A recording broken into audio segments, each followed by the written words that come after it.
એ ફરિયાદીની જે ફરિયાદ જે છે ગઈકાલે દાખલ કરવામાં આવેલી છે, ફરિયાદની કન્ટેન્ટ એ મુજબ છે કે તારીખ 15/10/2021ના રોજ જ્યારે એની જિજ્ઞેશ પોતાની જે ઓફિસ છે ત્યાં હાજર હતો, ત્યારે ત્યાં નીચેના ભાગમાં જે ચિરાગ ગોટી છે તથા રવિ ભાલ અને યુવરાજ જાદવ આ લોકો આવેલા અને એને કીધું કે ભાઈ તારા બાપના તો અમે પૂરો કરી નાખ્યો છે, હવે તારો વારો છે, તારે દર મહિને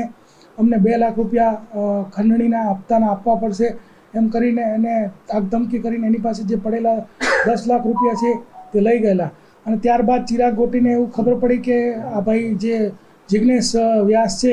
એ પોલીસમાં ફરિયાદ કરવા જવાના છે, તો ત્યારબાદ ફરીથી તારીખ 24/10/2021ના રોજ એની ઓફિસની નીચેના ભાગમાંથી જે જિજ્ઞેશ છે એનું અપહરણ કરી દઈ અને એના ઘરે લઈ ગઈ અને આ રીતે સોફામાં બેસાડી અને પહેલાં સમજાવ્યો કે કઈ રીતે તારે હાથ જોડીને રોવાનું છે, અને સમજાવ્યા બાદ એની બાજુમાં બેસાડી અને 2 લાફા મારી દીધેલા. તો આના વિરુદ્ધમાં 386, 365, 342, 323 એટલે ખંડણી, અપહરણ અને મારામારીનો જે ગુનો છે એ દાખલ થયો.